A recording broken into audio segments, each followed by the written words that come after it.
Hello! Today we shall be talking about The Suicide Squad, the one directed by James Gunn, because if you remember the first one directed by David Ayer is just called Suicide Squad, so the big "the" makes quite the difference. But this wasn't really a reboot or a sequel, it was kind of just doing its own thing. It brought back some of the original characters from the first one, but James Gunn did not have to do that, and I gotta say this is miles better than the first one. But anyway, we'll go into a full-on talk about it. There will be spoilers in this review before we even get started. Everything is going to be spoiler filled, so I'll just say right now, it was a great time, super fun. I definitely give it a 9.5 out of 10. There was only one thing I thought could have been trimmed down a little bit, but besides that, I thought it was a great time, and like I said, it is miles better than the first one. So anyway, without further ado, shall we begin? The Suicide Squad, directed by James Gunn from Guardians of the Galaxy fame, and when this first got announced, I was actually very, very excited because the first one, like I said, I thought was just okay. It has a lot of problems, mainly the Joker. I feel like I heard that it was re-edited and all that, so I wonder if in the real version, the David Ayer version, like, it's actually, like, Joker is actually a lot better, and they do a lot more with this character. But anyway, I'll do a separate review video for that one. I don't think I've done one. But anyway, what I mainly want to talk about is this one. The Suicide Squad, directed by James Gunn. It runs at 2 hours and 12 minutes long and is rated R, unlike the other one. This one is rated R for persuasive language and bloody horror, like bloody gore violence and brief graphic nudity. And the graphic nudity is kind of just done as like quick commentary, not commentary, comedy, and like it's over like that, so it's not really a big deal whatsoever. But what this is about is pretty much we got the movie this is spoiler filled. The movie opens up with this new team with like Javelin Savant,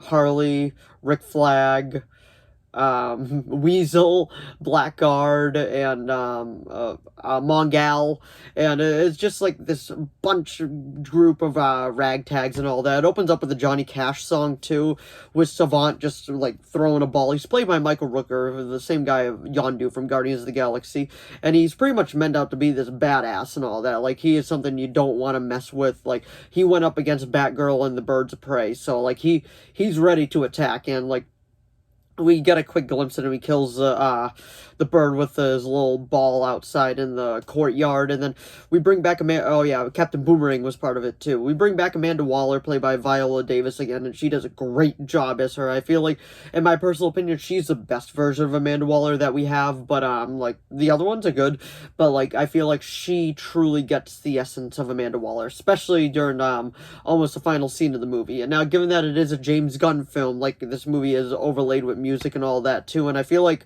his choice of music works very, very well with what they decide to do. But anyway, pretty much they have to go to Corto Maltese and to like end this dictator's life and all that. And what happens is pretty much like they get butchered bad, and it's done for like freaking comedy. Like, they're all jumping into the water, and then we find out like the Weasel jumps in, and the Weasel can't swim to save his life.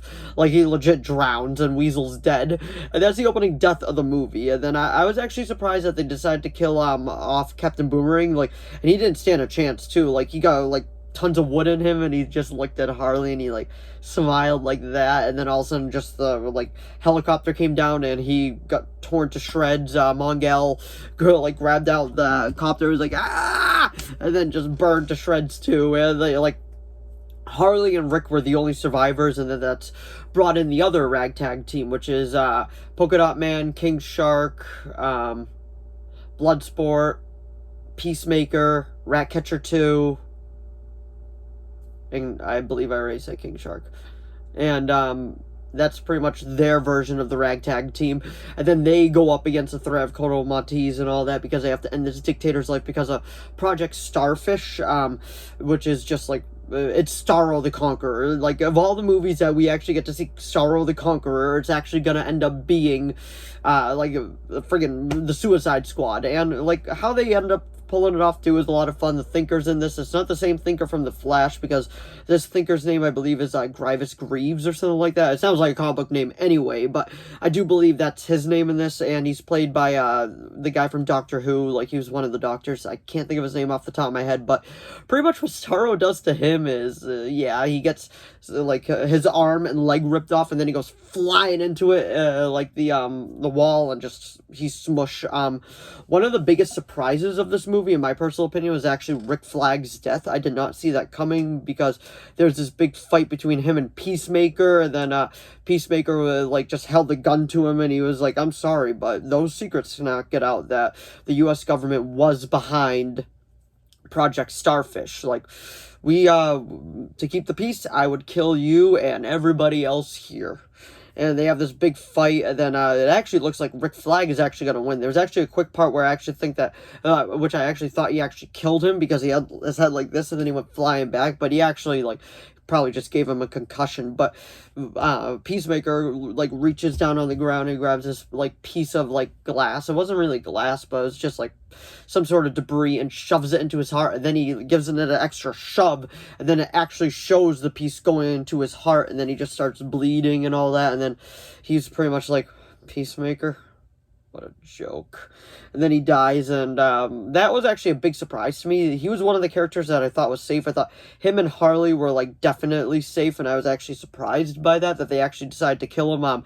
Polka Dot Man, played by David Destmalin, is amazing in this. He is so funny, like, the way he just throws polka dots at people, and how he sees his mother and all that, and then at the end, like, he sees his mother as everybody, and then, like, he sees, like, Starro, and then, Bloodsport's like, "Don't you see who that is?" He's like, "That's your mom!" And then he's like, "That's my mom?" And then all of a sudden, he just, like, it is so funny, like, just a big mom go, "Ah!" Or like, he throws the polka dots at the leg, and the mother's like, "Ah!"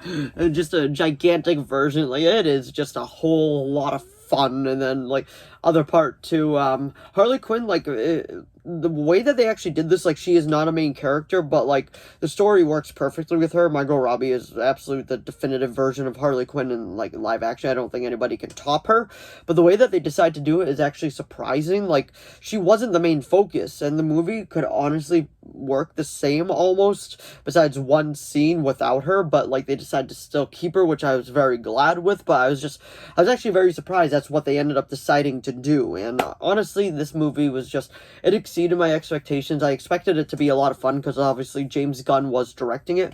The only scene I, like, because I said this at the beginning, that I thought could have been trimmed down a little bit was a little love montage between her and the dictator. Like, I feel like that went on for just a tad bit too long. I understand it was for comedy's sake and all that, and that's fine. Like, like, this movie is great. That's why I gave it a 9.5 instead of a 10.